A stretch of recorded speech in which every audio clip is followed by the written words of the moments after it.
Welcome to Letters to Louie with Abbey Algiers. Good morning, Abbey. Hi, Sally. We are in the end of February, the last day of February for our leap year here. And you've chosen another letter that your father had written to his great friend, Louie Fry. And again, something very significant to the time that we are in. For sure. I'm going to have you read that, and then we'll talk about it. Okay, perfect. Thanks.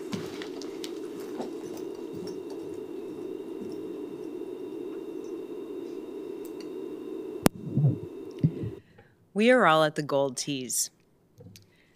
Bob, a paper I gave a few years ago for a TV program on the Hartford Channel inspired this letter to Louie and sort of sums it up. We're all at the Gold Tees. Best to you. I hope these articles aren't too boring. Have a ton of stories and I'll send them to you occasionally. The very best to you. Keep walking and watching the crowds from your penthouse in the sky. Jim. Dear Louie, as one ages, age becomes an accepted associate. All or most of our actions are controlled by, modified, stimulated, or inhibited by advancing age and associated problems. Initially, we laugh about aches and pains, clumsiness of actions, or memory loss. Later, we rue the day of aging and wonder where youth, or at least middle age, has gone.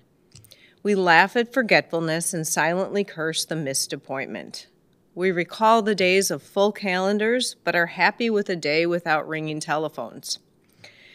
Ribald jokes are replaced by stories related to the blue pill, and later functional incontinence becomes a reality and a conversation item.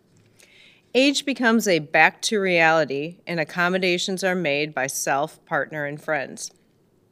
We adjust to aging. We are happy to adjust as we look to the empty chairs, noting the changing neighborhoods, and hesitate to visit at the care centers. Our actions are self-centered and protective. We admit to what we are doing, but we're not really proud of our actions. Actions like not calling friends, not visiting friends, not speaking or confiding our thoughts and desires to our wife or husbands. We become moody and withdrawn and are really not nice people. All because we fail to admit and accept the changes of aging. To admit the inevitable body and mind deterioration. In this failure, we miss the true pleasure of aging. Basically, age does have pleasures. The most basic pleasure is that to date, we have not experienced our departure. We have not appeared in the obits. We're still looking down at the grass, not up to the grass. The other day, a Thursday, a men's day at the golf course, the first warm and clear Thursday in a month, a rite of spring or early summer was carried out. Old friends greeted each other, hands were shaken, with a little more warmth than in past years. Eyes searching for contact was carried out and true friendships were reestablished. Some foursomes were changed and empty spots were filled. Stories were told, past episodes were embellished, and laughter was present. Truly, the rite of spring or summer was reestablished, and for that moment, we were young again. All present were happy to be there, genuinely happy to see friends from the past, a reunion of spirit, a moment fulfilled. And the greatest thrill was the change in tea boxes. I had a great friend who had died a number of years ago. He was a friend with whom I played golf almost every Thursday for 10 or more years. He aged gracefully, always kept busy, was competitive, and for the most part was pleasant. He always maintained that after the age 65, all golfers annually lost 5 yards off the tee box. He lived to be 98 and died 4 days after he quit playing. That last Thursday, after he dubbed his drive on number 1 tee, that was it. The clubs were placed in the bag in the trunk, and 4 days later, he died of acute leukemia. Only 1 week before, he had purchased a new Buick, 128 miles on the odometer. But to get back to the important aspects of aging. On a golf course, there are tee boxes, driving locations for the first shot on each hole. Usually there are blue stations, white stations, and red stations. The red boxes are for women. They are shorter and demand less distance on the drive. According to my old friend, as distance is lost, one moves up from the long blues to the mid-whites. but really never to the women's red. Not to the women's tee box, maybe to the forward tees. There are some psychological barriers in aging, especially in aging men. Bifocals and hearing aids are acceptable. Canes and modified sanitary pads are never discussed and rarely used, even though the need exists. However, one does not play from the women's tee box. The USGA, the United States Golf Association, has begun a subtle program to address the problem of shortened drives and higher scores in the aging male population. There are a number of reasons for this. Shortened drives mean higher scores, meaning demeaning loss of ability, meaning that probably the ladies' tees might or should be used. There is available cash for playing golf in many of the older male population. For those reasons, some effort should be made to regain and maintain ego and status on the golf course. What better solution than to have a fourth tee box, close to the women's tee box, but identified with another color? What but better color than the gold tee boxes? Tee boxes for the golden aged group. Tee boxes forward in location, but not as short as the women's tees. This has been accomplished at the local club, and I can attest to the fact that for many, the charm of the game has been rekindled. We can now again score in the 40s for 9 holes, a wonderful change in the game. This is the way to use remaining skills and to maintain the dignity of aging without a transgender makeover. That simple change in location and in color of the tee boxes is as important as the blue pill. On the other hand, that simple change is one of the more important changes for the aging. Dignity is maintained, and aging and dignity should be inseparable as aging continues. Maintaining dignity as aging becomes a reality is often difficult. Either family members become condescending towards aging parents or ignore the problems associated with aging. Either seniors are ignored or are fawned over in restaurants, businesses, or family occasions. Sometimes there is no middle ground of reality. Seniors wonder just where they fit and how to maintain their status. In a recent conference on aging, many somewhat contradictory ideas were discussed. On one hand, a speaker addressed the continual increase in the age of seniors and predicted the possibility of 125 years of longevity becoming a reality. On the other hand, the condition and dependency of truly old people was discussed. The consensus was an appreciation of truly old people being a significant percentage of the population in the not-too-distant future. However, that population must be as healthy as possible. Age alone without health is of questionable benefit. Health in old age depends on 3 factors: genetics, habits, and gadgets. Of the 3, genetics seems the least controllable. You either have the genes for longevity or you do not.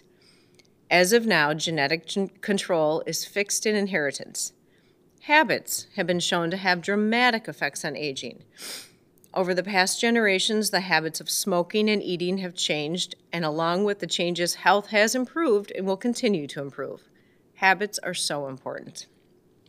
Gadgets, too, have an importance. That importance might be demonstrated by looking at a crowd of senior citizens and considering the number of pacemakers, defibrillators, stents, and scars which might be found in the group. These appliances and gadgets have extended the lifespan of many and are the most dramatic and functional of the most recent medical interventions. Statins have dramatically affected heart disease and probably will be shown to have a beneficial effect in the future of Alzheimer's disease. But as gadgets and habits extend aging, attitudes are important. The attitude for prevention of accidents and illness is being emphasized, and the beneficial effects are encouraging. Just the simple appreciation of the use of a cane can prevent falls, fractures, and deadly complications. The development of senior housing with living quarters on one floor, handlebars in the showers, non-skid floors, and elimination of scatter rugs have prevented falls, fractures, and extended life and enjoyment. Accidents have a way of altering lives. Awareness of potential accidents should be followed by action of habit correction. However, this gets back to attitude, and as we age, attitudes are difficult to change. It certainly seems that healthy aging is more than the color of the tea box. Before closing, perhaps adjustment after the death of a spouse might be considered. Of all of life's changes, the loss of a partner, a wife, or husband is perhaps the most devastating loss of life. Years of constant companionship, of family, of intimacy, of successes, of failures, of just living cannot be substituted by an empty house, a quiet kitchen, the creaking sounds of 4 a.m., all living so cold and so different. Widowhood or widowerhood is emptiness of soul, mind, and habit. However, as gray hair, fallen arches, and uncontrolled flatus, it must be addressed, or the loss for all is doubled. The cliche of saying you cannot appreciate the loss until you go through it is not appropriate. That attitude only separates the widow or widower even more from family and friends. Here again, perhaps one must change the tea box and get into the swing of whatever remains in life. To appreciate living after death separation is to participate with acquaintances, both old and so often new. So tee up from the gold teas, and as always, keep the faith, Louie. Jim.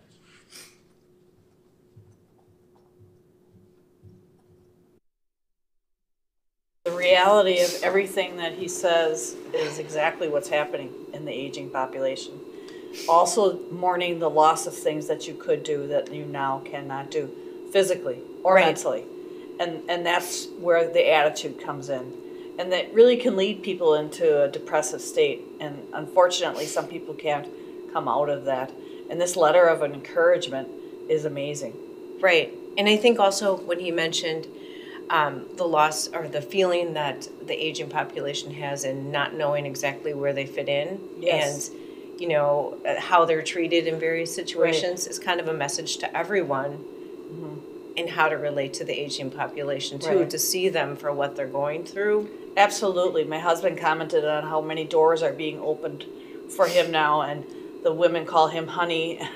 So there is that, well, this part isn't too bad about aging. Right, exactly. But yes, and the appliances, all the hip replacements out there, the knee replacements out there, you know, keeping people living longer, but in what their reality is, they're not able to physically do these things anymore. Exactly, and I have to say one comment about what you just said. When my dad was sick in his last months of life, he had a lot of help coming into the room, and they would always, and on one occasion I was FaceTiming with him, and I could see what was happening, and the tech came in and said, "Hey, buddy, can I change your IV or something?" And then the guy left, and my dad said, "Buddy, I'm not your buddy." Yeah. You know, it was meant to be with all sincerity, but it kind of came across as disrespectful. So I think it was just a perspective I had never considered. Sure. So caregivers out there listening, you know, I think it's just an important thing to remember. Right. And I think that some of the caregivers that can't comprehend what aging is about feels like they're being uplifting and funny. Right. But for some people that is not what they want to hear. Right. Yeah. Exactly. And I think that when he was writing this to Louie and really breaking down his process of aging, that to me is just amazing. And I hope any of our viewers that are watching this and listening that they can really see that there is, if you can get past the downfall of the physical activity and just keep your mind active and trying to remember the things that you could do and enjoy those memories. And realize you're not alone. Everybody goes through it. Hopefully, everybody's going to be at the gold tea. Yeah, exactly. We are all headed there. Yes. Thank you very much. Thank you. You're welcome. And to our viewers, as always, thank you for watching.